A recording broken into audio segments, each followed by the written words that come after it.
Hello lovely people. Autumn is finally here, which means it is time for me to talk about all of the things that I loved in summer.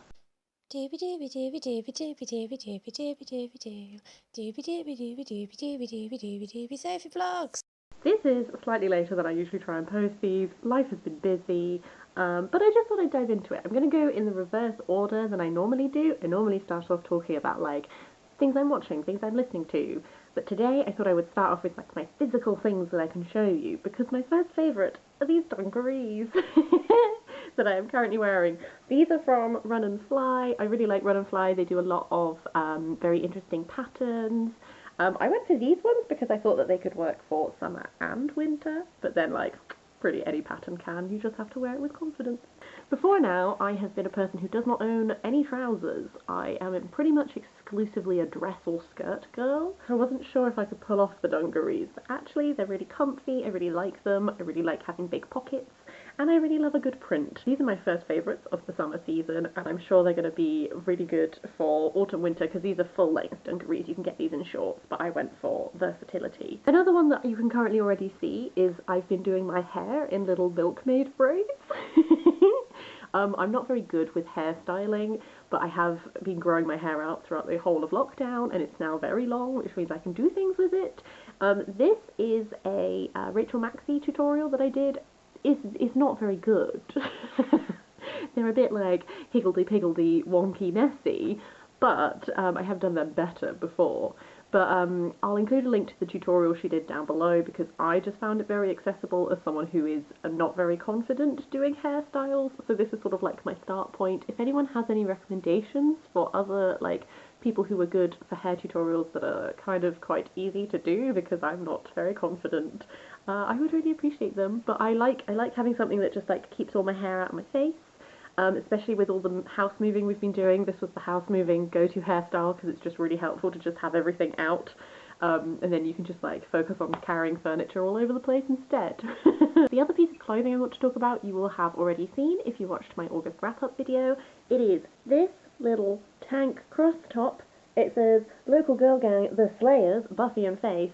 This is merch from Buffering the Vampire Slayer, which is one of my favourite podcasts. Jenny and Kristen they watch every episode of Buffy, they talk through it. Jenny is a musician, and so she always composes an original song based on the episode. I just think that they're brilliant. It's one of my favourite podcasts. I am still horrendously behind on it because I am behind on every podcast I listen to. They're American, but they do have a store which ships to like the UK and the EU, and that's where I got this one from. It's a little crop top. I love Buffy and Faith. I ship Buffy and Faith. I also love the concept of like girl gangs. Like there's a lot of fiction involving girl gangs that I need to read because I like the idea of like ladies teaming up with ladies. Moving on to some jewellery, I also picked up these little earrings they're by Kate Rowland. I don't know how well you can see them. People do this sometimes. I don't know how well you can see them, but they are like Greek statue half faces. She has a whole range that are sort of classical inspired, like ionic columns, stuff like that. She's also been branching out into doing some ancient Egyptian inspired jewellery recently. I love a statement earring. I feel like we know this by now. Every favourites video there is a different statement earring. I feel like I'm treating myself to like one pair of statement earrings per season at the moment, which is good. Those are all my like fashion, clothing things. Moving on to stuff I have been like consuming, like watching, listening to. I've not been watching that much stuff since the pandemic hit, kind of. I don't know. My ability to like take in like TV shows and stuff has really like changed. But I did recently watch all of Love, Victor on Disney Plus. I watched this specifically for the podcast that I do with my friend Mark. I will include a link down below because we did a whole episode on Love, Victor. It's by the same people who did Love, Simon. Instead, it's a series. It focuses on Victor, who is sort of like trying to figure out his sexuality. It has like elements of like classic like teen shows, but one of the things we kind of talked about in our podcast episode was getting to see these stories that you kind of feel familiar with the concept of having watched lots of teen programs, but have them be focused on, in Victor's case, a gay person. There are other characters in the show with different sexualities. I really enjoyed it. I gave a couple of episodes a go for the podcast, and then I just ended up watching the whole thing. Some YouTubers I've been really enjoying include Darling Desi, who, just the aesthetics alone, beautifully shot videos. The thing is I'm including her in my summer favourites because I associate her channel very much with autumn. She is a very autumnal person. She very much loves that season, it seems. And now that autumn is kicking into gear, she's really delivering on the like autumn aesthetic videos for sure. But I also really loved her summer videos this year. I think I subscribed to her last autumn, so this is kind of, I think, my first like summer of consuming her videos. And she's very big on like romanticizing your own life. She does a lot of stuff to do with she does do a lot of stuff to do with books and watching things and that kind of thing. She does a lot of stuff to do with like one of the summer videos that I really enjoyed with her was sort of like her summer tick list of things that she wanted to do over summer, and she sort of achieved them. She's done ones before where she's like made food inspired by books or that kind of thing. I just think she is such, like, it's in the name, she's just such a darling. I find her videos so soothing, so comforting. I would really recommend her, especially coming into autumn. I feel like she really thrives. A booktuber I've been really enjoying is Cara at Wild Book Garden. Essentially, she does quite long wrap-up videos, which I really enjoy. I love, especially when I'm working, sticking on like a 30 to 40 minute wrap-up video and just having someone talk about books really interestingly. That this side is like, my brain on this side is like taking it in, my brain on this side is like also like getting some work done. And I found Cara's, I've been watching a lot of her wrap-ups. I essentially saved a bunch of them to my watch later, and I sort of, when I needed to focus, that was the time that I sort of like watched them, and also like, which sounds really silly because I'm like focusing on other things, but actually like she talks about books so interestingly. She really delves into it. I feel like I always come away with a real sense of like what that book is like, what I might like about it, what am I looking for, is that reflected in this book, that kind of thing. I think she introduces me to a load of books that sound really interesting. An example of a video that I will link down below for you is she recently did a video talking about two different books that were talking about Joan of Arc, one of which was a novel in verse called Voices, that is like a fictional interpretation through verse of Joan's life, and another one was a non-fiction book all about Joan of Arc.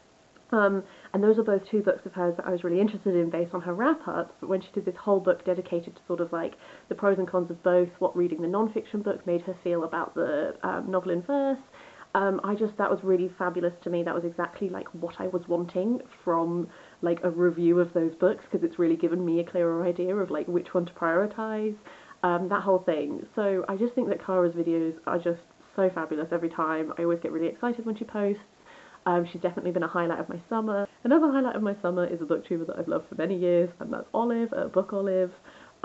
Specifically over the summer season, she's been doing sort of a try a chapter tag. Because Olive is such a big non-fiction reader, she's been going through all of the fiction books that she has unread, shelf by shelf, and she sort of talks you through them in her initial video, about like why she picked them up, what made her interested in them, why maybe she hasn't read them yet. She was really looking to like hear back from people, like what do you think? Do you think she'd like it? Did you like it? That kind of thing.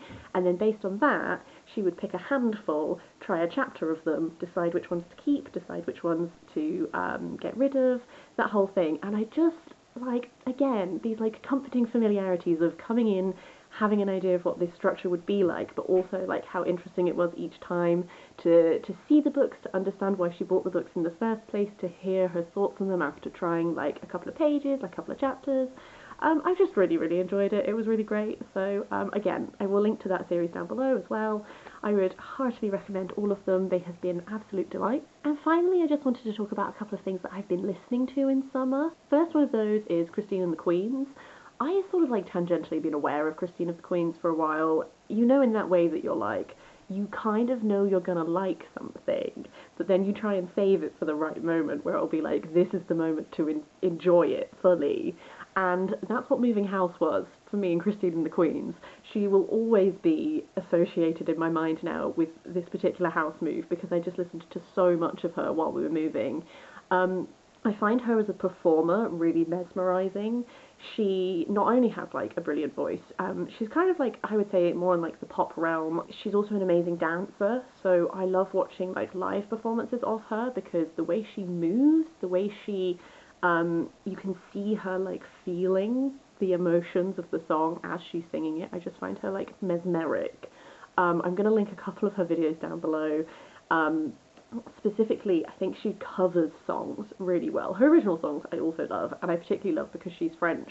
Her albums have like the same songs but in French and in English, so you get like double the amount of music for your money. But specifically, I also think she's really great at covering songs, and a couple of her live lounge performances are amazing. Some of her other just like general covers I really love. So yes, highly recommend. I'm like slightly obsessed at this point. Another thing I was listening to also, like really during the move, was Lord's new album, but specifically she's released like an EP that is some of the songs from her album, but in the Maori language, sang by, sometimes sang by other people, sometimes sang by her. The whole album is raising money for two different ecological charities based in New Zealand. I just thought it was just beautiful. Like I like the original songs as well. I have been enjoying Lord's album, but also these interpretations, I just felt like they were so beautifully adapted. It was really interesting to hear this language spoken and sung, and to get a sense of, when you listen to music in a language that is not a language that you speak, but you do know what it is saying, and then to try and like interpret like what words mean what things, what like sentence structures happening, I don't know. But also just generally beautiful and for a really good cause. And also I've been listening to a lot of Brandi Carlile. She has a new album coming out, and I really, really like this first single they released from that. I'm not really like a big like country. I mean, I don't know if Brandi Carlile is like full on country or not. I think she's probably more of like a country pop genre. I just think some of her songs are beautiful. There's also a live recording of her singing I Belong to You to her wife, who comes on stage and like joins her, and I was just like, it's really gorgeous. I feel like this is a shorter favourites than I sometimes have. To be honest with you, a lot of my summer has been taken up with looking for somewhere to move, giving all the things I needed to give people in order to move, and then moving, and now that we've actually moved in, a lot of like trying to find furniture and things like this. It's been just quite a busy season with all of that happening. So my final thing on my favourites is just pistachios. I've never really been a person, this is so mundane, but I've never really been a person who likes nuts. And then I was reading a cookbook and they were like, try snacking on pistachio nuts. And I was like, okay. And I did, and I really like them. They have a pleasing, like, savouriness to them. They've become my go-to snack. I feel like a tiny little squirrel because I get the ones that are in shells, and I like sit and I crack them open and I eat my little nuts. And I really feel like a squirrel who is preparing for the autumn-winter season and hibernation. But yeah, that's my final favourite, isn't it? Yes, as said, been a bit of a busy season, but I think I've found some lovely delights to get me through it. I would love to hear, what are things that you loved over summer? Please let me know. I do like to hear from other people because it gives me things to explore, which I really enjoy. But also, I feel like a lot of us are quite emotionally like attached to autumn as a concept. I would love to know what your autumn things are. Like, are there things that you do every autumn that bring you joy? Please do let me know, because I would love to just explore them myself over the upcoming season. But yes, that's everything I wanted to talk about this time. I hope you are having the loveliest of times, and I will see you next time for something different.